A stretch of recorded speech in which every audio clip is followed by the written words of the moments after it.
So we start 2023 with a bang. Chart Raiders comes fresh off this skeleton that I showed the community. Everybody's excited to see what it's going to look like in the future. And we decide to try to make something on a web version.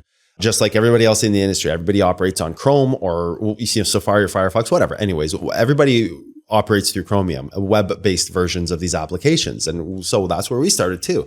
We released a skill tree. We released Chart Doctor. We released what would be some of the first tools that would be in our game, and it was all good. But then we started to think like, hey, we can't really make a video game work on the web-based applications just because of the limitations of everything. And as big as we wanted this project to be, it would not be able to survive on the web. We can't do opacity control for animation, everything as simple as that, all the way to anything Chromium is going to be just too difficult to execute as a standalone project. The security concerns, everything. There's a ton of reasons why it wouldn't work on web, and we recognize that. So we released our first version of some of these tools, and everybody loved it. So everybody was excited.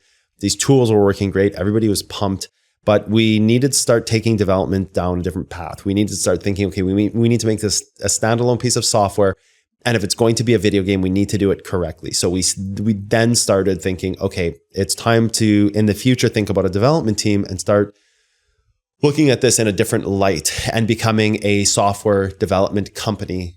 And I am no longer going to be cotton candy, but I will have to open up my own branch of multiple companies to operate and run this thing. Everything from software development to publishing a book to an audio house to employing coders. And it was just the scale of this project was growing so fast and people were so excited about it that we really had to make some choices into like what the future of this would be and what platforms would support this, and just getting really refined in our ability to see what was necessary for the survival of Chart Raiders long term, and not to focus on the immediate cash outs of what we could do now for our community in the next few months.